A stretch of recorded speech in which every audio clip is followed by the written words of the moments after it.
Hi universe, you see me again in 100 Days Live with Sonya.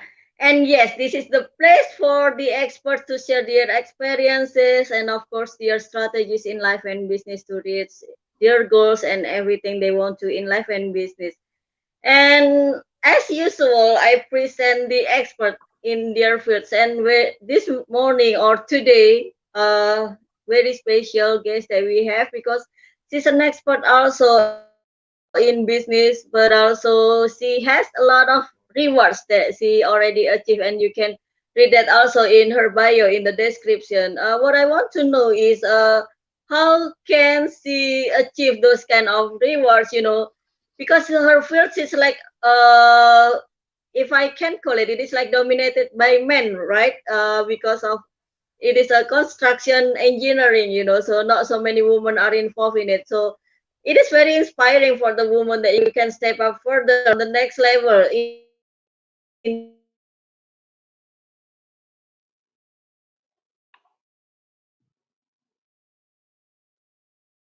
So let's welcome in 100 Days Live with Sonya. Hi, Sonia. I think I'm having a bit of internet trouble, but I'm assuming I Yeah, I'm just here. say hi to everyone and thank you so much for having me on your show. It's fantastic to be here with all your other experts. Thank you. What makes you jump into 100 Days Live with Sonya then? Look, I've been doing a lot of podcasts, haven't we all? With the advent of COVID, it's a way of, it's a way of staying connected. It's a way of practicing public speaking. Like I love getting up on stage and speaking, and obviously that's not been possible for the last year and a half or so. Yeah, so it's just a way of keeping my finger on the pulse, keeping on practicing, still sharing what I have to say with the world, Mhm. and keeping engaged because it can become very easy to be happy in an isolated space, and we can all embrace our inner introverts. So it's a way of just making sure I stay in contact with the outside world as much as anything else. Wow, that's great. And then, Katie, our title this morning is Three Steps to Practicing Resilience, right? What kind of resilience do you mean in here? Well, resilience to me, generally speaking, like there's a dictionary definition, and I'm Mhm. Australian, so we kind of say it in a different way, but I'll use a nicer word. Resilience is just about dealing with stuff. Life Mhm. throws all sorts of curveballs at us. It's never a straight line. It's never what we plan or expect. Someone has a baby, someone can't have a baby, someone gets a job offer they never expected, or someone gets made redundant from a job that they've always wanted, or an illness of some kind either strikes them or a very close member of their family, and all these things kind of just throw you out of your standard normal day-to-day practice. And I've got a lot of experience with that happening in my life. Mhm. So it's one of my favorite topics because it's also something I find it's like talking about experience. When you're going for jobs and they want to pay for people with experience, but you can't have experience until you've actually gone and done something. So Mhm. there's this saying, experience is what you get just after you need it. And resilience is kind of treated the same way. It's kind of what you realize you either had or needed after you actually need it. So one of my, I suppose, passionate topics is talking about how to build resilience before you need it in order to not crumble when something occurs in your life and you've got to deal with this big stuff. And yes, resilience is tested over time. And then you had such experience also because I read your bio that you had a childhood trauma or something like that. How did you overcome it? Well, that's a really long story we probably don't have time for, but realizing resilience is definitely a part of it. So yes, there's a lot of child abuse. My father was an alcoholic. Um, Most of my memories are of him being very abusive, early memories up until I left home. And then I went, as you pointed out, into a male dominated field, which is really curious. And most people, including myself, don't really understand how that happened. But I've had a fantastic career. But yes, I kind of went from a childhood environment that told me daily I wasn't worthy and I didn't belong into a career environment where I was pretty much given the same feedback. because we're talking 30 years ago when I started, and there were no women around, very, very few, and we didn't know of each other because there was no internet and networking and connections like there is today. So it's been a really long journey, and I've seen lots of changes. But initially, I was told I didn't belong there, which of course reinforced all those childhood messages. Fortunately for me, somewhere in me, I'm a very stubborn and self motivated person. So every negative I used to keep going and kind of prove people wrong. And after a lot of journeying, soul searching, trying all the different modalities of healing and that sort of stuff, what I came to realize is one of my biggest assets was my resilience. That it means my ability to pick myself up after negative feedback, criticism, bullying, all of the things that were happening to me from childhood through, and turn it into a positive motivation. You know, I was very angry, obviously, with a lot of this stuff, but I channeled that anger into doing and actions and achievements. And Mm-hmm. that's a part of building resilience. And resilience also has an element of being able to overcome and then let it go. You know, it's all well and good to overcome, but if you're still holding on to it and it's still informing your daily choices and your life, then you're not really letting it go. It's still owning you and controlling you. So excuse me, it's been a really interesting exploration because I keep getting asked, well, how did you do Mm-hmm. it? So through lots of exploration, I've kind of come to realize that resilience is definitely one of those attributes that's excuse me, very hard to define, um, and very hard to practice. But if you can kind of nail it down and use smaller incidents and increments to actually build, you'll actually find you have more resilience when it comes to something really big that you think you'll never be able to get through. And you'll find inner resources that you've built up, and you will, in fact, be able to get through it one way or another. Oh yes, that's really interesting that because you build it also from your experiences. And then did you have any help from others, from the experts, or did you try to overcome it by yourself? Pretty much by myself. Given my childhood, I wasn't very trusting of people. Given my career, 10 hours a day, 5 to 7 days a week, not a lot of chance for friendships. And of course, no women in the industry, so very, very limited friendships. So I was very alone for a long time with no mentors. I had a few men that were obviously very before their time and very embracing and very supportive. But that's when you work with them, that's a very awkward relationship to talk about personal stuff. And we all know guys aren't great with feelings either. So a lot of this exploration was because I was alone. So read lots of books, did lots of research, and just kind of kept going until I found answers, and what I realized is the answers weren't in any of the books, they were in me. But I needed to go through all that knowledge to, I suppose, unlock what I was doing for myself and realize it as a Mhm. skill and an attribute. And from all of those experiences, how did you choose construction industry as your career, and also until you become the director of 3 companies, right? Yes. So, just one of those, I suppose, serendipitous moments. I had a guidance counselor at school who had either been kind of tapped to get more women into the industry at a very early stage, or was either before his time and kind of really saw something in me that I didn't see. And he encouraged me. He was kind of like, this is I was very math science oriented. um I did technical drawing or drafting in school, and architecture was probably my first choice, but that's six years of Mhm. study back then. And I didn't have the funds, the time, the patience for that length, nor the capability, because it was very limited in the universities. I needed to go to a local uni, and I needed to work to pay my way through because of the background and the childhood I had. So engineering was probably the second choice, but in retrospect, it was the best choice. Um, Mhm. so I worked in drafting and in the industry. So I didn't do the usual, people go and get like hospitality jobs and things like that so they can be flexible around their uni. No, I went straight into a career. So I had a full-time job as well as did part-time university, which was very intense. And also very different. School's very rigid and self-motivated, and you turn up and you're told what to do, whereas university is very much all about you motivating yourself. So there's a lot of learnings through that. And then I got sick. I was diagnosed with a chronic form of rheumatoid arthritis and given a very dire point of view from my doctors at 19 years of age. Sorry for that. Yeah, so just moved out of home, just kicking off with a career, had just got a job, learning the joy of having my own money, all of that fantastic stuff. And then smack, life just goes, well, that's not what we had in store for you. And this is where I talk about starting to build resilience is, I didn't know that I had resilience then. And it took me a long time to come back from that. As I said, I was very angry with this, like, why me? It's not fair. I'd go to community groups to talk about this and kind of try and source support.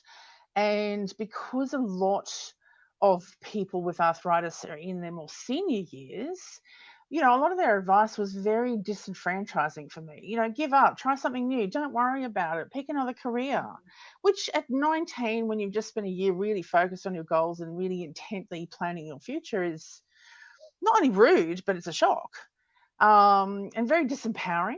And all those words. So, like I said, I was very angry with all of that, and I kind of made the choice to not take any of that advice and not give up, and kind of use that anger and that frustration that these were my messages to actually kind of go, well, bugger that. No, I'm going to do what I want, and I'm not going to let this disease ruin my life.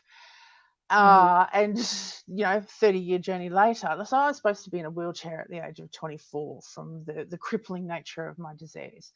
The doctors didn't give me a prognosis beyond 40 because of the medication and all the side effects and the likelihood of not being here after a young age. And here I am, 40 plus. We don't need to get specific, and still kicking and still walking and still defying the doctors.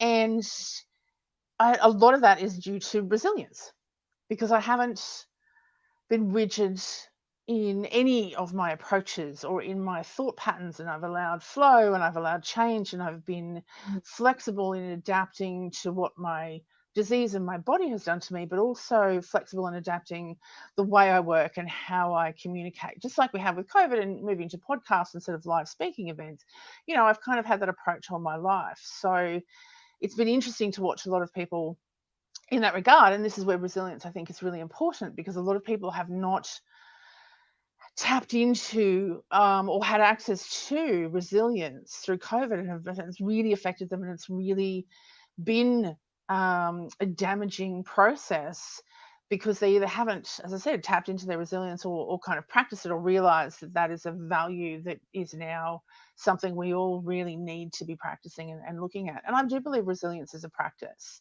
It's not an immediate attribute. It's not something you've either got or don't got. It's something you can have, and it's something you can build like a muscle. Yes. And for our viewers today, thank you for joining with us. I cannot see you one by one, only the number, how many viewers on the screen like that. And if you have any questions or comments, please put it in the comments, and then we can reach you out after this. And Becky, about the 3 steps for the resilience, what are they? I mean, how can people start it easily? You mean? Well, that's a part of what I really like about this. When I kind of say it, everyone's going to be like, "Oh, that's actually makes sense." But I spent a lot of time trying to distill it down. So the first value in resilience, or the first goal of resilience building, is to know your values, know what's important, know what's a priority, and what isn't. So when something happens, you know immediately what can drop off, and immediately what is not negotiable. So values like family. If you've got kids, of course they're your first priority, and they always will be. If you've got a job, how attached are you to that job? How attached are you to parts of that job? What are the skills in that job that attach you to that job versus what about it you can let go? So values, what's important. Is it health? Is it family? Is it money? And knowing what order of priority those things are means you can very quickly drop away the things that aren't important. When you get hit with something like cancer, and I've had friends go through a significant journey, 6 years of battling breast cancer, and again, just sort of watching her and supporting her and being with her and watching this play out is so many things become less important. Whether she wears makeup every day or what she wears or whether the lawns are mowed or whether the dishes are done. These things become less relevant and far less of a priority when you're battling with your body every day. And so knowing where those values lie can really help you just let go of all the small stuff. They don't say don't sweat the small stuff, and that's where those value alignments and understanding what is negotiable for you and what isn't can be really, really critical in developing that resilience muscle. Um, if dishes are something you can't let go, then that's something you can deal with by getting a housekeeper or buying a dishwasher or implementing something that allows you to take care of that priority, but more efficiently while you're still dealing with health. So you can sort of see immediately how having that value can make some instant decisions, implement some instant strategies, and really just kind of allow you then to take your hands off from worrying about what's important and what's not important in those sort of day-to-day Mm. moments, I guess. So that's the first thing. The second thing is being organised. So having a bit of a schedule, and this comes back to your priorities as well, being really organised and knowing what you need to achieve, what's flexible in achievement, what can be delayed.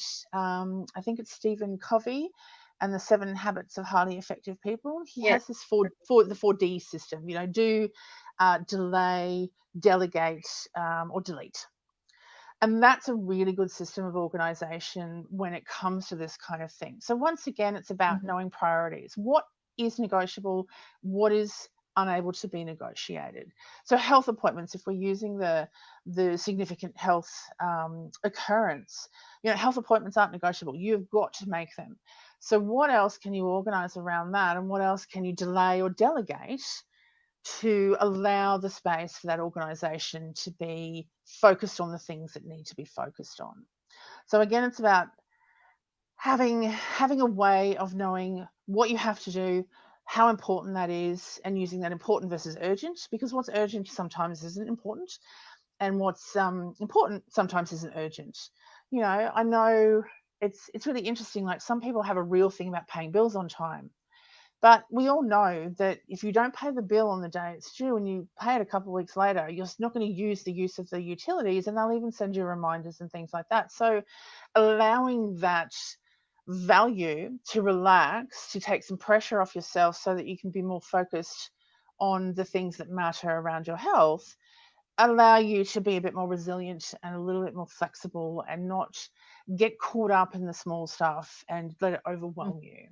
Because it's often that, isn't it? It's always the little things that just kind of pile up and get on top of us that cause us to crumble. It's not the big stuff, because we are naturally, I believe, resilient in that regard.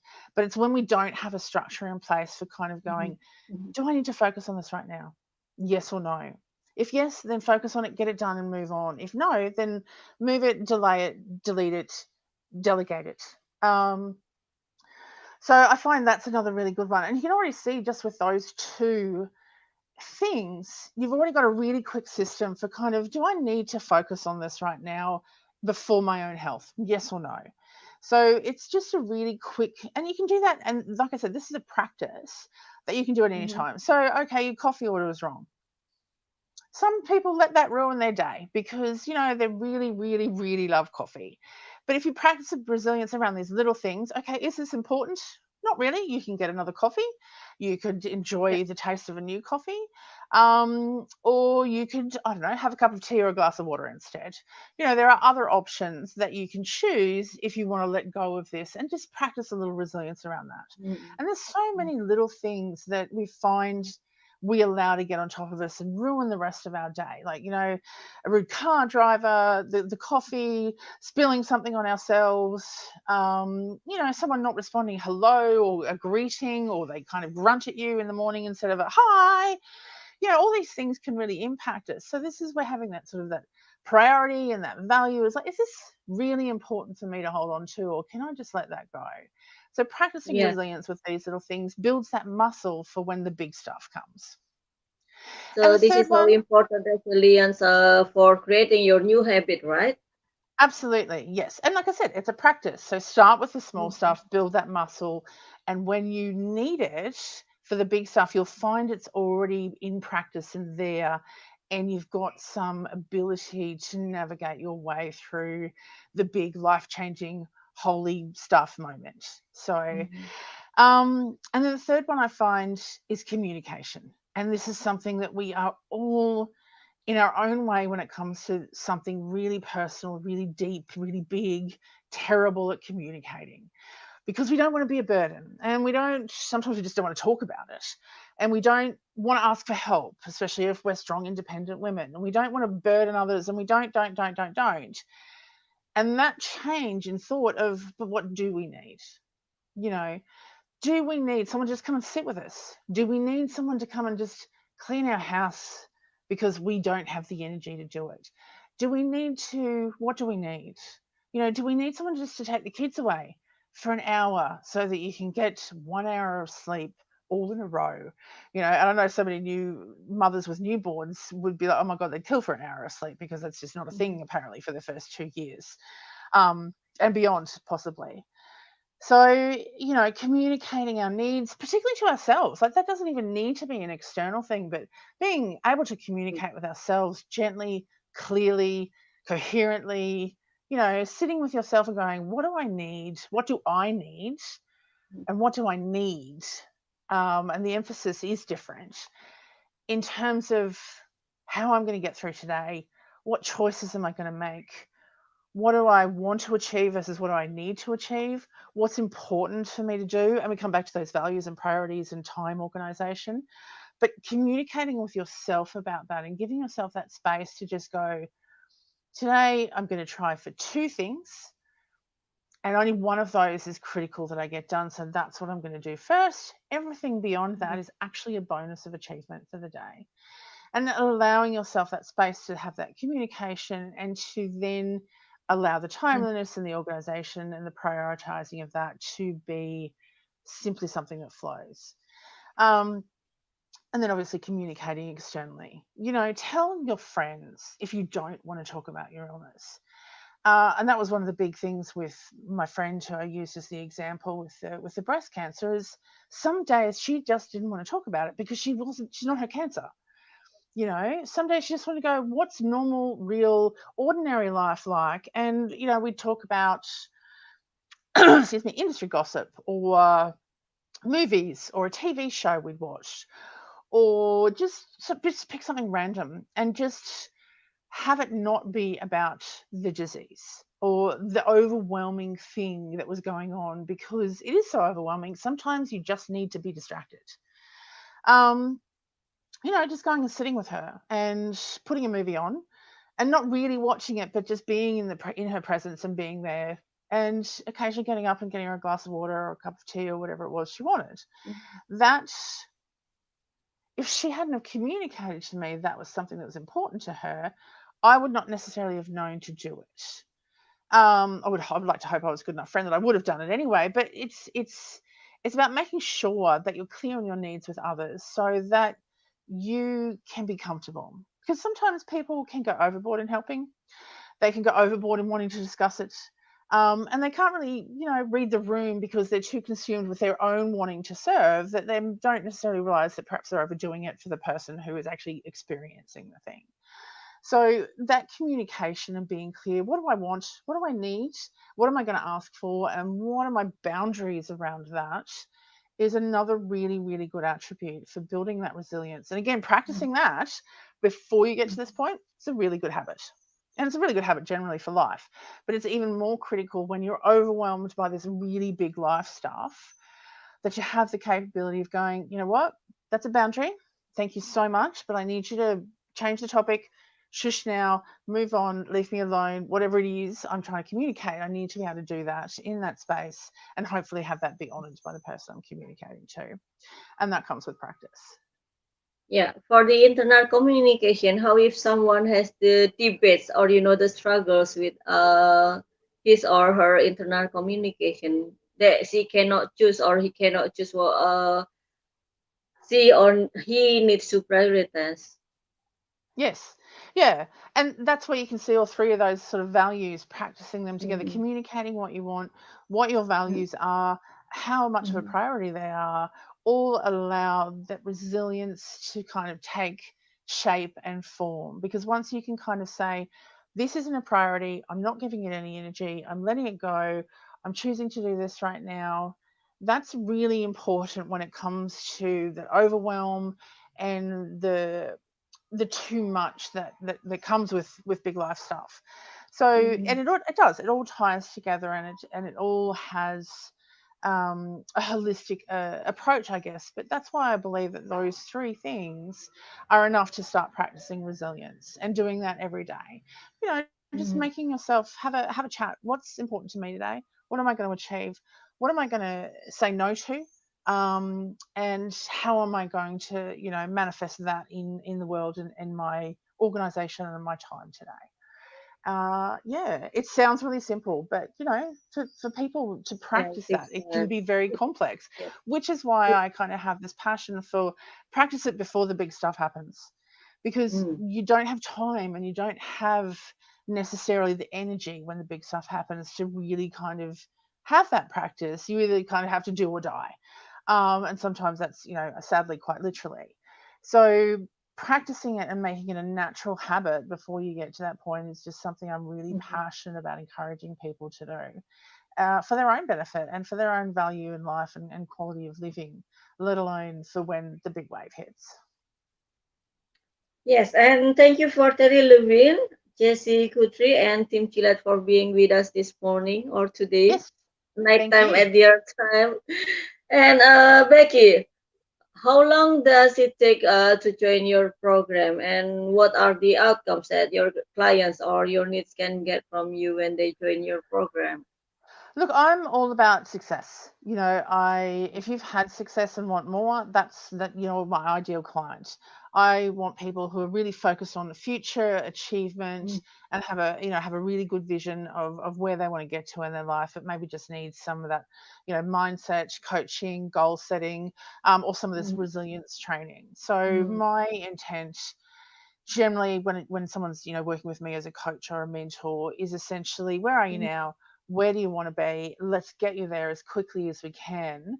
Um, and in defining that, we do all the practice of the resilience, confidence, leadership. These are the key words that I focus on, and a lot of that comes down to working with a base level of confidence, and then building that up into the vision for the client that they want. Mm. Yeah, that's, again, sounds really simple, but a lot of people really struggle to define what their success is, and that's where I come in asking some really good questions, and having been through my own what's my version of success for many years now, particularly in my Mm. challenging industry.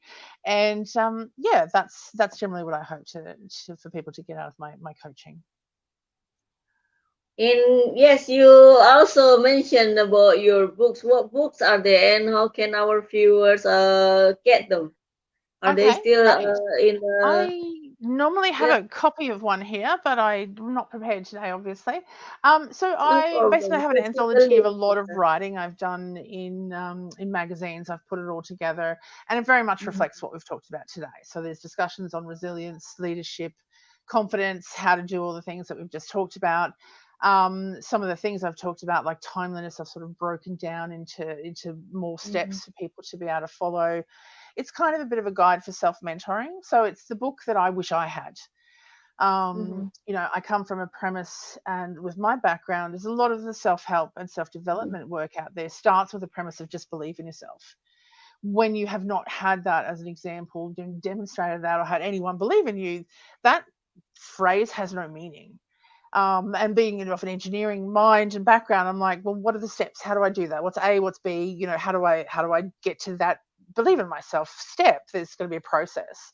So that's what my book attempts to address, is that kind of, how do I find worth in myself? Because that's the journey I went through.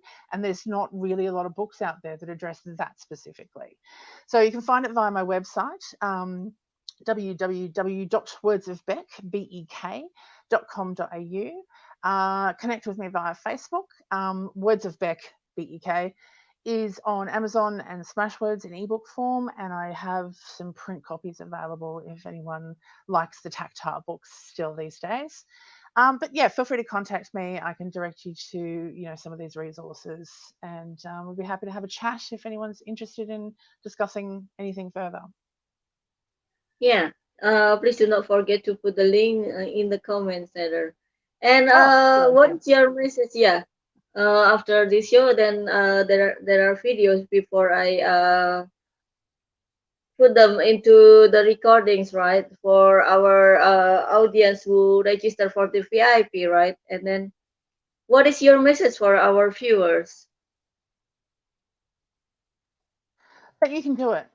You absolutely can do it. It might not feel like it. It might be too much. It might be overwhelming. It might be, and it's certainly there are some days where it seems easier just to check out. Mm-hmm. That's not the case. You can do it.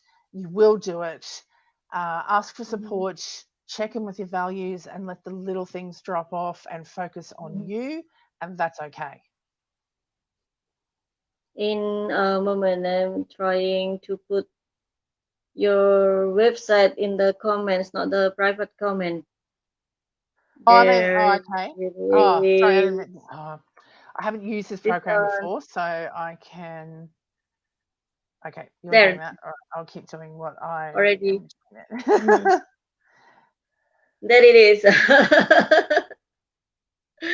that the Okay, people can click it right away.